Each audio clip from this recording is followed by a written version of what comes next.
Tetapi ketika ini juga sedang berlangsung quick count di Indonesia di beberapa badan survey dan juga oleh beberapa media dan sebagainya, dan salah satu daripadanya dilakukan oleh IDN Times di mana rakan setugas Farhana Sheikh bertemu dengan Ketua Pengarang IDN Times Yuni Lubis untuk memantau secara langsung proses quick count dari badan-badan survey berdaftar di Indonesia untuk mendapatkan keputusan semasa pemilu 2024. Kita terus saja bersama dengan Farhana Sheikh langsung daripada Jakarta.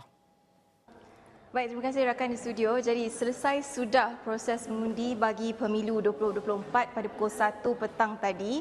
Menyusul seterusnya adalah proses quick count yang diselenggara oleh beberapa badan-badan survey yang telah berdaftar bagi quick count ini ataupun pengiraan cepat untuk mendapatkan keputusan tidak rasmi bagi pemilu 2024. Jadi saya berada di sini bersama IDN Media yang turut mengendalikan sebuah program untuk mendapatkan keputusan secara langsung hasil kumpulan daripada badan-badan survey berdaftar ini untuk mendapatkan keputusan tidak rasmi pemilu 2024. Jadi bersama saya adalah Ibu Uni Lubis, Editor-in-Chief of IDN Media, untuk memberitahu kami, untuk educate us on apa itu proses quick count ini dan seterusnya. Jadi Ibu.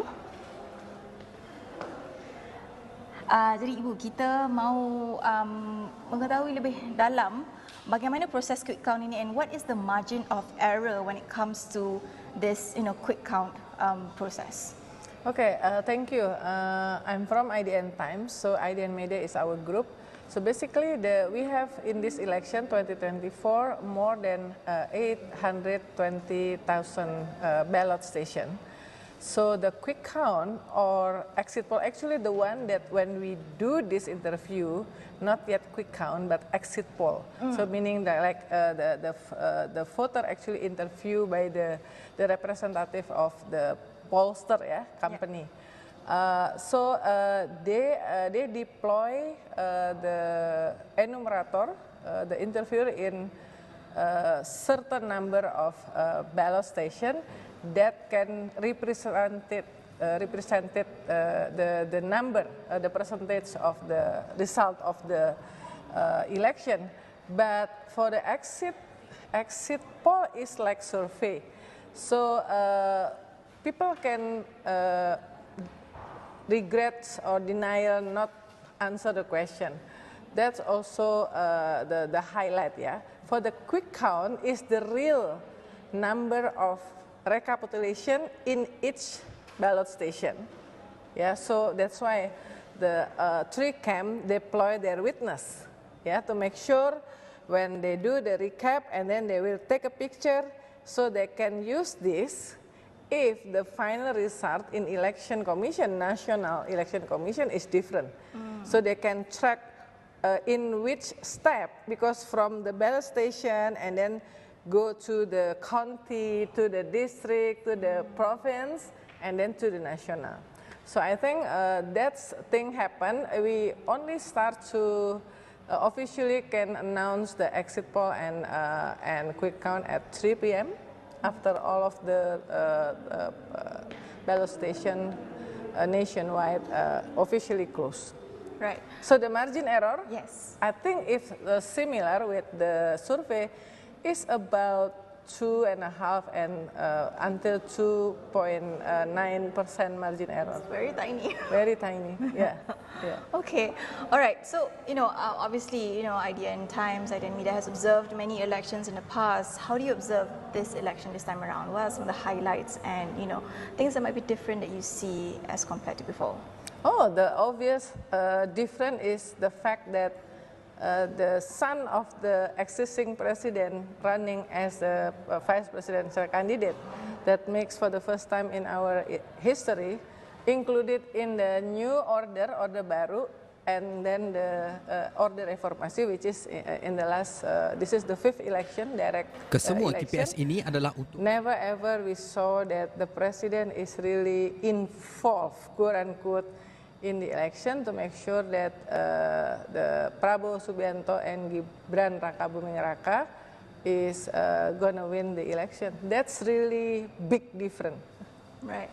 Yeah. So, do you think there are Dan any factors? petugas kami, one of that is satu TPS ini, the son satu of tempat Joko pemungutan Widodo suara itu ada himself. That can 9 impact the orang. outcome of the result 7 itu di leading up dalam to dan the 1 official ada result that will pengamanan come PAM out, what, about TPS a month ya. from now, or? Sehingga Yeah, saya kira probably the month, kegiatan But ini we bisa will berjalan know- dengan aman, we lancar will know, dan I think 90% sukses. Ya.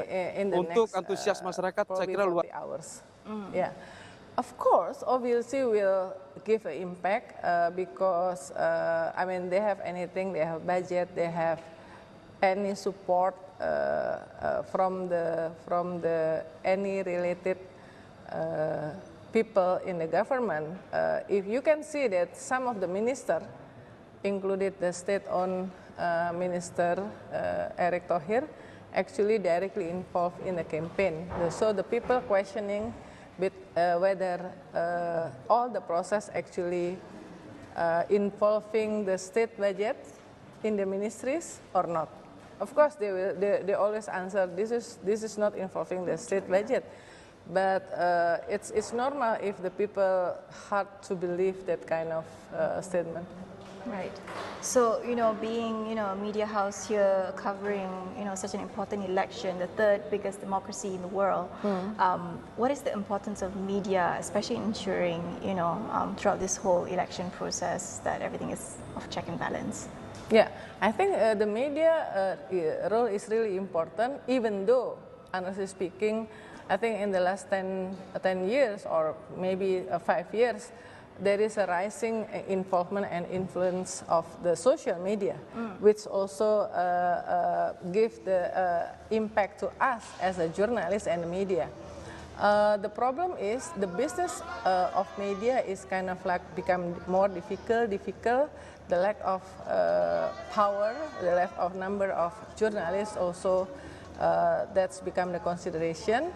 But I think between the journalists or media and social media practitioner can collaborate together to try to become the effective watchdog.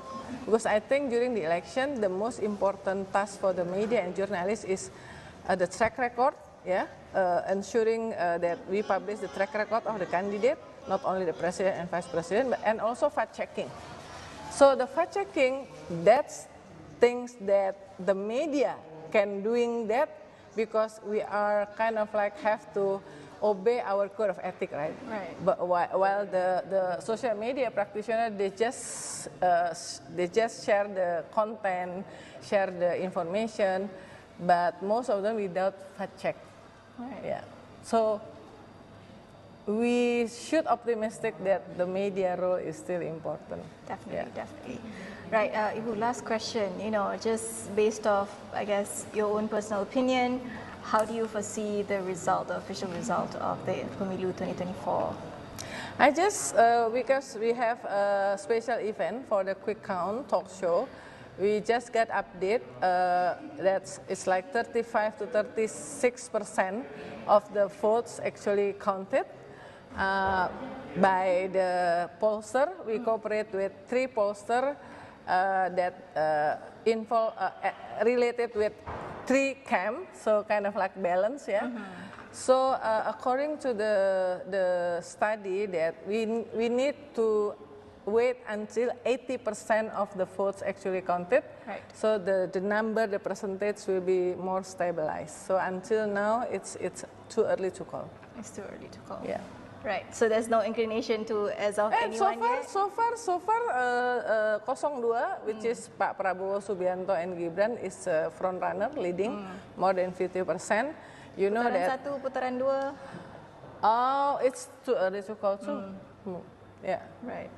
Okay. Thank you so much, Ibu, for your time. Thank you. And that is the update from me, Farhana Sheikh, from Jakarta, Indonesia, for Pemilu 2024. Back to you guys.